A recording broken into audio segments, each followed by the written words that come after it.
Bonjour chers étudiants, on continue la correction des exercices. Donc là, on va attaquer l'exercice 8. OK. Soit on a donc l'ensemble des fonctions définies sur R. Donc ici, c'est sur R. Défini donc par ceci. Donc ici, quel que soit x dans R, alors la fonction, l'image de x est de la forme a cos 2x, cos x plus b cos 2x sinus x, non, sinus 2x sinus x plus c cos x, avec a et b des réels fixés. Okay. Maintenant, on demande de montrer que cet ensemble est un sous-espace vectoriel, que est-ce que donc la famille donc, de cos x, cos 2x, fi là, est une famille libre ou liée, et puis dans le cas où ce n'est pas libre, de trouver la relation de liaison. Ensuite, de montrer que tout élément de E s'écrit comme combinaison linéaire de cos x et de cos mx, m à déterminer, et d'en déduire une base. Voilà, donc je vais annoter la correction que j'ai rédigée ici. Okay.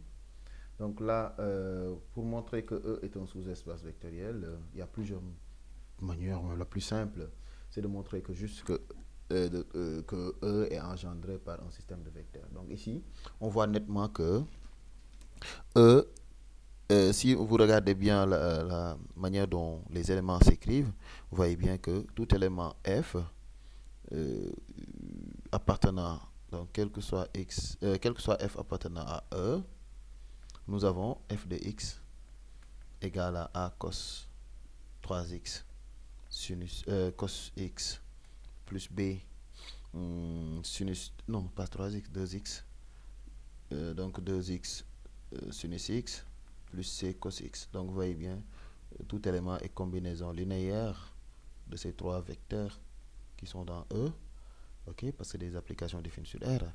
Et ici, A, B et C sont des scalaires. Donc vous voyez bien, E est engendré par ces trois. Donc c'est un sous-espace vectoriel. Mais si vous voulez, vous pouvez montrer que E est non vide. Ensuite, vous montrez que c'est stable par combinaison linéaire si vous voulez. Ok. Voilà. Maintenant, on demande si la famille F1, F2, définie en fait, au niveau de la question 2, est libre ou pas. Et là, on va essayer de montrer que ce système-là est lié et de donner direct de par la relation de liaison même. Ok.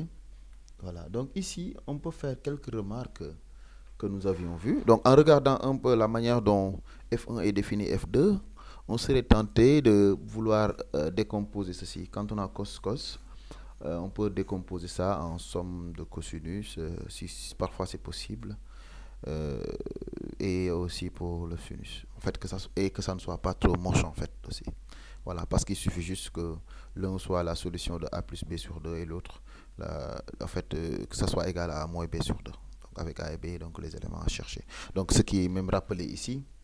euh, donc, ici, vous voyez bien, si vous vous rappelez bien de votre cours d'analyse, euh, vous avez même les règles mémotechniques pour tenir un peu les identités remarquables des fonctions trigonométriques, à savoir cosinus et sinus. Cosinus plus cosinus, c'est co plus co égale à 2 coco, donc 2 cos de A plus B sur 2, cos de A moins B sur 2. Co moins co égale à moins 2 ici, donc moins 2 ici, d'accord. Et vous aviez aussi si plus si égale à 2 si co, si moins si égale à 2 cosi. Donc toujours A plus B sur 2, A moins B sur 2. Ok, maintenant ici, si on pose A égale à 3x et b égale à x, parce que c'est juste a et b doivent être les solutions de ça. A plus b sur 2 égale à 2x, a moins b sur 2 égale à x. Même pour les deux aussi.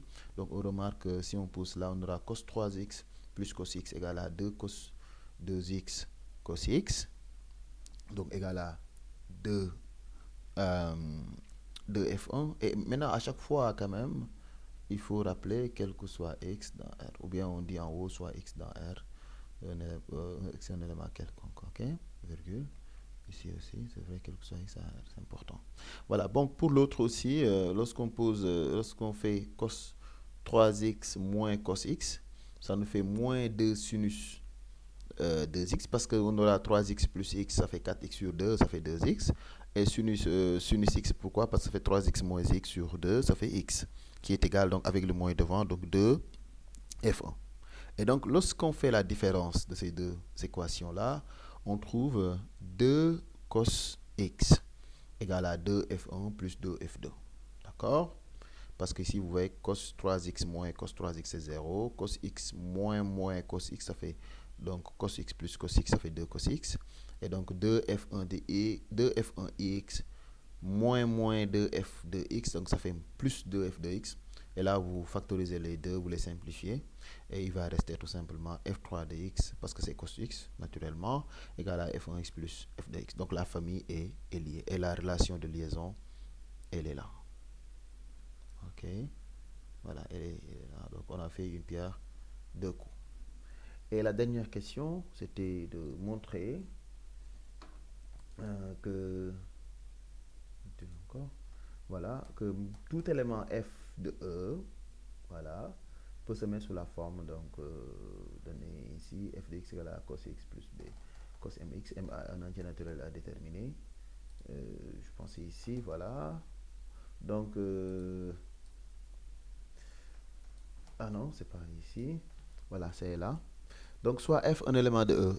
Alors d'après la définition, il existe A, B, C dans R, tel que f égale à A, f1 x plus b, f2x plus c, f3x. Donc, et d'après maintenant la question précédente, il suffit juste de remplacer f1 par 1 demi de cos x plus cos 3x plus cos x et f2 par 1 demi de cos 3x moins cos x. Et ceci étant fait ici, sur cette ligne-là, donc vous voyez là, on remplace. Donc ça va être f1. Ça va être f2. Bon, f3, on le garde comme il est. Ensuite, donc, f de x égale à, en factorisant par cos x, ici. Je vais changer de couleur. Donc, on cherche cos x. C'est là. Donc, cos x, il est là encore. Et il est là. Donc, ici, vous voyez bien, ça fait 1 demi avec le a qui est ici en facteur. Ça fait 1 demi de a. Plus 1 demi de b aussi. Plus c. Donc, multiplié par cos x. Plus maintenant, pour cos 3x, ça va faire, on change de couleur ici, on prend le bleu, ça fait 1 demi de A et moins 1 demi de B. Donc ça fait 1 demi de A moins 1 demi de B, de B à cos 3x. Ce qui veut dire f de x égale, donc égalité bien alignée, A cos x plus B cos mx avec A égale à 1 demi de A plus 1 demi de B plus C et B ici égale à 1 demi de, donc 1 demi de, je vais prendre la couleur noire, donc ici, ça ne s'enlève pas, oui c'est bon maintenant, d'accord, et donc 1 demi de A moins 1 demi de B, et maintenant M égale à 3, donc on a répondu à cette question là, on a montré que maintenant tout élément F s'écrit comme combinaison linéaire de cos x et de cos 3x. Et ça nous permet de répondre à la dernière question, à savoir d'en déduire, mettez-le encore, d'en déduire une base de E. Donc le système qu'on vient d'obtenir. Donc ici, quel que soit, d'après ce qui précède, quel que soit f dans E, il existe A et B des réels tels que f de x égale à cos x plus b cos 3x. Alors cos 3x et cos x forment une famille génératrice de E.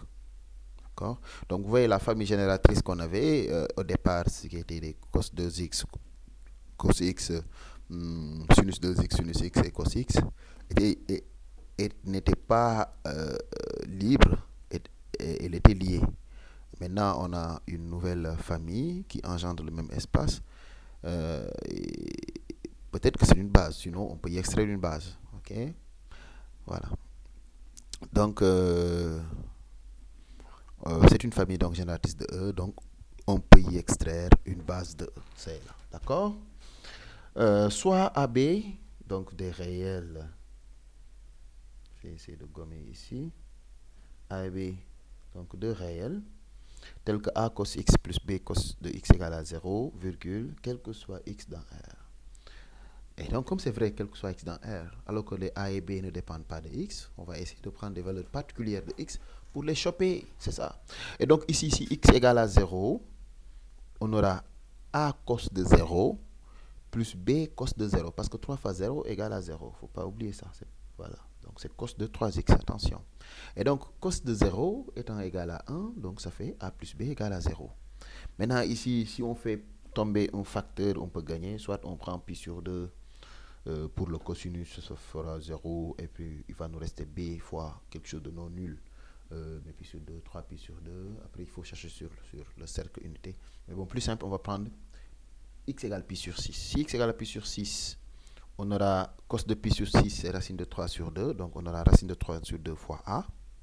Plus maintenant b fois cosinus de pi sur 3 fois pi sur 6. Donc, on simplifie les 3.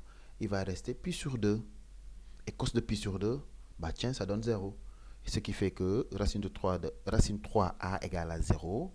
Donc, voilà, donc a égale 0. Et si a égale 0, en utilisant l'équation 1, on a aussi b égale 0. D'où la famille est libre et génératrice, donc une base de 1. Voilà, donc on s'arrête ici pour cette courte vidéo et à bientôt.